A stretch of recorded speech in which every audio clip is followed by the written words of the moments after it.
So now we're going into the critical path analysis, which is another process for operations. So it refers to a scheduling method or technique that shows what tasks need to be done, how long they take, and what order is necessary to complete those tasks. So a lot of people get um, critical path analysis and Gantt chart confused. But when you guys see the difference in terms of the pictures, so in this one, you can see the picture, it's clearly a bar graph, but the critical path analysis looks like this. So it looks very, very different. So that will really help you guys. I feel like being able to identify and just see the difference. I always just remember the picture, so I know the critical path is like an actual path, while a Gantt chart is the bars, and that's what really helped me. But it's the shortest amount of time that it takes to complete all tasks necessary to complete the project.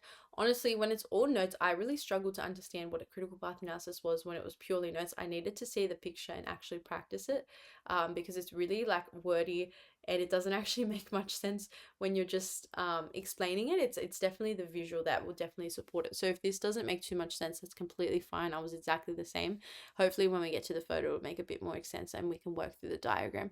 So basically, each activity in the schedule needs to be completed to produce the final product. So it's moving through all the steps, and it allows the manager to see what needs to be completed, if any processes can be done simultaneously, so what can be done at the same time, and to consider the timing of all tasks. So again, pretty similar to the Gantt chart, but this one has nothing to do with the actual like months or the days that it's taking, and much more to do with the scheduling methods and how long each of them are taking in terms of days rather than months or in a whole kind of calendar setting.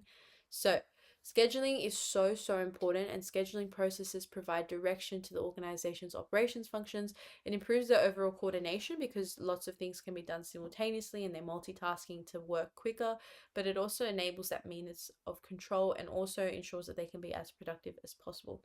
Now, with the critical path analysis, one thing I need you guys to understand, which is so confusing, I promise, I'd say 95% of business students really struggle with this idea because it doesn't make a lot of sense and it's kind of the opposite of what makes sense.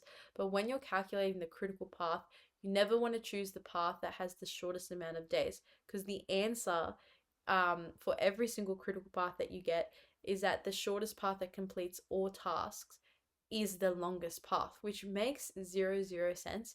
But I'm going to show you guys when we do the example. Trust me, I did not understand when my teacher said this. And then when we had done practices together as a class, it made so much more sense.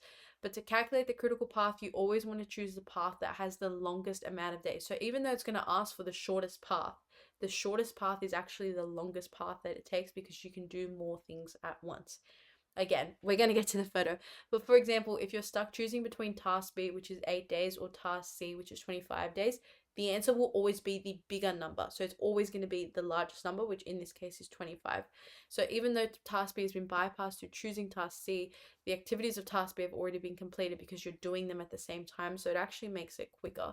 So let's look at this for example. Now, one thing I want to show you guys is you might look at this and if you just understood what I said, you'd know, oh, the biggest number is always the answer, which is 33. But if we actually go through this, none of these numbers add to 33. They've just put in that random number because they know students know this trick and they'll try to throw you off. So don't think, oh, I'm just going to pick the biggest number, because there are students that do that because they know the trick. Because sometimes they'll just put in random numbers that don't even add up and they can kind of catch people out for not doing the math properly. So here they're asking, what is the minimum number of days needed to complete the project? So is it 10 days, 12 days, 17 days, or 33 days? So what you have to do for this one here is go through each of them and find out how many days they take. So you've got task A, so you can go A, C, G, J. You can go A, B, D, H, J.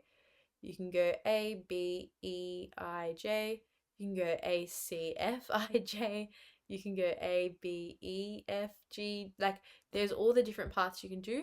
You have to calculate each of those, and then it's asking you for the minimum number of days, but really, whichever of these paths is the longest is what you're going to pick. So we'll go through. So we can count. We've got 5 so far, then we've got 10, so 15, and then we've got 17. You can go 1, 3, so 4, 6, 8, 12. So it's obviously not 12 if we already know that this one's 17. We can go up here. So 4, 5, 6, 7, 8, 9, 10. Not that one. We can do one day, so 4, 6, 8, another 10. You can do 5, 8, 12, 14. It's not that either. So we know from this one that it would be the minimum number of days, and the path that you'd follow for this one is A, C, G, J. That one's 17.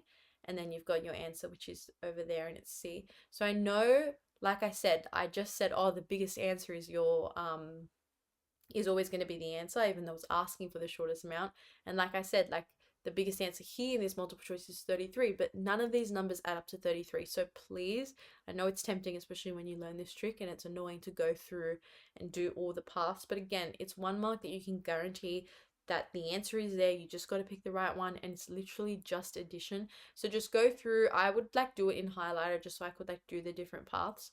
And just calculate which one is the longest, and whichever one is the longest out of the paths that you've calculated, you will get this answer right every single time. And yet it still is one of the most incorrectly answered questions in the entire business studies HSC exam.